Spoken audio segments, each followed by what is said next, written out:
the secret teaching, or is it the teaching of a secret to open up and reveal something hidden?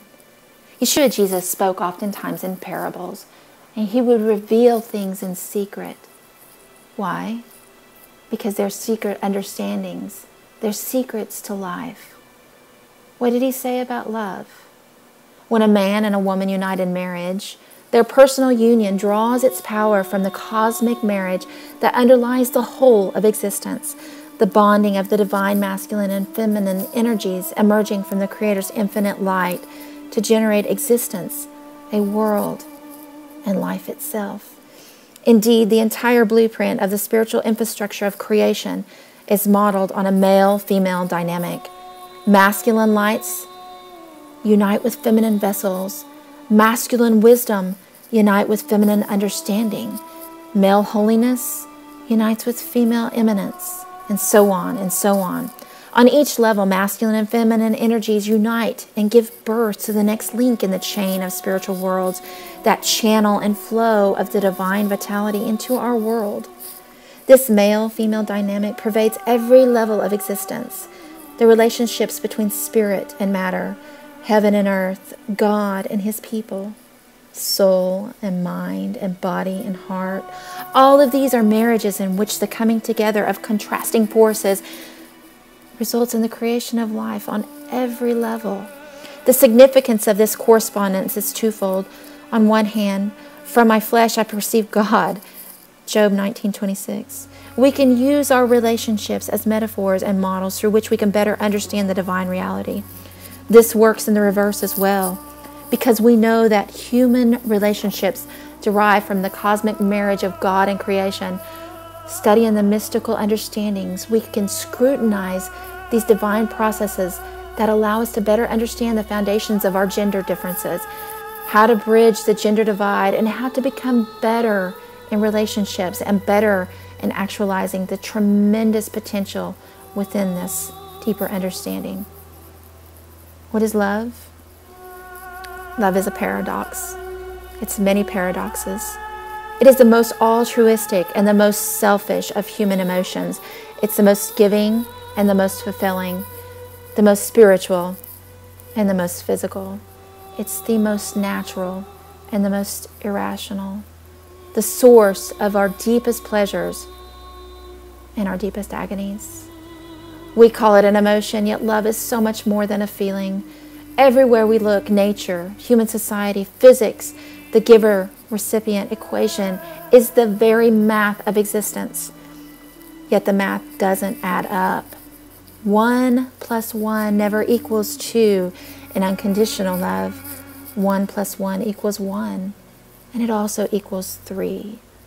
The key to love is selflessness and the fulfillment that it brings. As counterintuitive as it may sound, the self-absorbed, egotistical human being can gain no greater satisfaction through the giving and committing in love. Why is that reason so? It's because of the soul. The soul's selflessness is as great as the body's selfishness. Perhaps the ability to truly understand love is in the area in life most profoundly impacting by the teachings of Yeshua Jesus. The more in tune a person is with our souls, the greater the capacity is for pure love. The motives, there are no motives. The ego, it's crucified. Why? Because love is the language of our soul. Without an understanding of our soul, we are breaking our teeth, speaking with horrible accents, and constantly confusing verbs for nouns. Yeshua Jesus teaches us that the language of the soul, and it allows us to unleash its unlimited capacity for love. Look closely at the fabric of the universe. Examine it from every angle. Probe any cell of its form, and you will find the same motive again and again. Two opposites in fission and infusion, parting and reuniting and giving birth to change, movement and life. Matter and antimatter, positive and negative, information and chaos, life and death, mind and body, self and other. Will it ever cease to amaze us, this opposites of how sometimes and somehow they harmonize to create this glorious world? If we could find this molten core of this paradox and know its secret, we can control this reality within our lives. We could make life as beautiful as we wish and realize our sweetest dreams. Where is that core? It's in the union of a man and a woman, in the relationship of body and in spirit. When is that union made under the conditions it deserves? It's beautiful.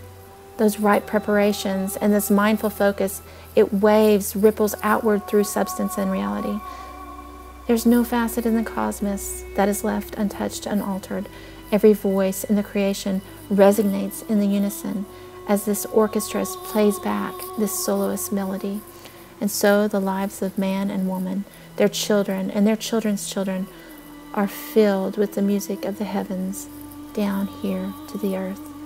Nothing is more sacred than this union, the very found of the life itself, and nothing is more crucial to our mission on this world. All of life, all of being, depends on the harmony of the male and female, the harmony placed in our hands and our hearts. That is why, for most of us, it presents the most greatest challenges that we will ever face. So what is unconditional love? It's Yeshua Jesus. Our lives are intertwined like a poetic rhyme. We each have a melody of our own, yet together, in harmony, we make a perfect rhythm, a tapestry of music and movement that speaks into our souls. May we always be a blessing to each other.